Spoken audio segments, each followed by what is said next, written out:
and it's rich, it's creamy. The rice and the chicken give it a little bite with a little bit of onions and the red pepper. Okay, I am finishing up the chicken pumpkin curry soup. It's so, so good. And it's from my new cookbook. So, I've pretty much done everything. I've got all the spices, ginger, cumin, garam masala. I've got ginger, curry powder, and salt and pepper and some other spices, I think. But if there's something in here you don't like, this cookbook has lots of spaces if you want to change it up. So it's kind of like a cookbook journaling. You know, make the recipe your own. If you don't have like red pepper, add green pepper. It'll still work. I like the red pepper for the little bit of sweetness and for the color. So I'm going to add in the pumpkin puree. I was going to do this over by the stove, which I will eventually. So yes, this is made with pumpkin puree, not just pumpkin spice, but pumpkin puree. And I've got 1 can of coconut milk. Now I like, when I use this stuff, I like using the full fat. It's richer, it adds so much flavor to it. But if you want to use light coconut milk, it'll work too. And if you don't have curry paste, which is right here in the recipe, add a little bit more curry and add just a little bit of tomato paste. The same amount as curry paste, but just add tomato paste. It'll still give a richness to it, balance the curry powder, but you've added more. Okay, I'm gonna put this back over here. I'll get this heated up again. And once that's heated up, we'll finish it up by adding the chicken and the chicken broth. Okay, so I'm almost done making this luscious, very tasty soup. I have, hang on here, if you can see it. It's the pumpkin curry chicken soup. So I'm gonna add in my chicken. I just took 2 chicken breasts, or you could use rotisserie chicken too. I just had 2 chicken breasts that I needed to use. So that's what I did. I know I should have an apron on. I'm adding in about a cup, almost 2 cups of rice. I already added in some chicken broth.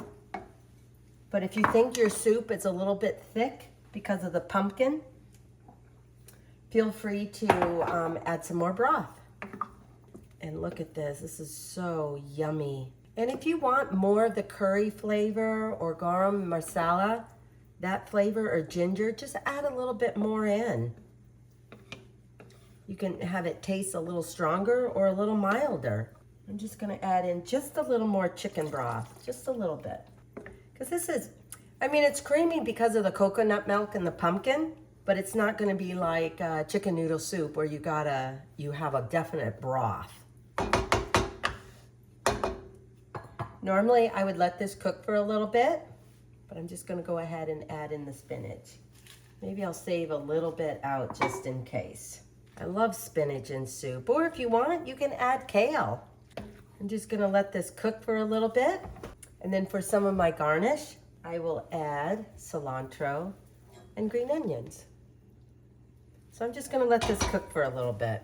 And so for the garnish will be a little bit of cilantro, a green onion, and I'm going to add a little bit of lime zest and lime juice in here.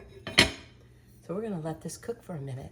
So you guys, this soup smells so good. And again, you can get this recipe, Eat, Love, Gather, brand new cookbook, second in the bunch, number 2, and it is the chicken pumpkin curry soup.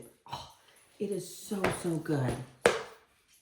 You know, a lot of times people think of pumpkin as being more on the sweet side, like pumpkin muffins, pumpkin pie, pumpkin bread, and whatever else pumpkin. Pumpkin cinnamon rolls. In fact, I have that in this cookbook, pumpkin cinnamon rolls. So good as well. But I often like to use pumpkin in more savory dishes, and this is one of them. So I'm gonna finish cutting up the cilantro. I'm gonna add in half of a lime, the zest of half of a lime. I'm gonna add in the juice of half of a lime. I don't know why lemons are so juicy, but limes are a little tougher. But the lime will cut through some of that kind of like richness and just give it a little more spark to the soup. So we're just gonna stir that around. There we go. I'm gonna cut up some cilantro. And then if you want, a little bit of chopped green onions. I don't like to leave them in slices. I like to cut them and then kind of chop them up. If you want to add something else to it, you can. That's the beauty, I think, of my cookbook. They're really good, tasty, delicious recipes, but a lot of these ingredients you probably already have in your pantry, your refrigerator, or whatever, and you can make it your own. So I'm going to dish them up. Oh, this smells so good. Then I'm going to put a little cilantro on there. Probably should have chopped it up a little more. A little bit of green onion. And I forgot a spoon. This smells so good, you guys. This is really good. You can taste the pumpkin, but it's subtle. You can taste a lot of the spices, which was the ginger, the cumin, garam masala. It's like an Indian spice. I know I didn't pronounce that right. So I did cumin, ginger, garam masala, a little bit of curry powder. And so it's just subtle enough without being overpowering. And it's rich, it's creamy. The rice and the chicken give it a little bite with a little bit of onions and the red pepper. Can't wait to eat more of this. And again, this recipe contains a whole bunch of other recipes that I'm going to be sharing with you in the next several weeks. So check out my cookbook. Get it. It'll make for a great Christmas gift. Eat, love, gather, and it's number 2. And this is the chicken pumpkin curry soup. Oh, yummy. I'm going to finish eating my bowl.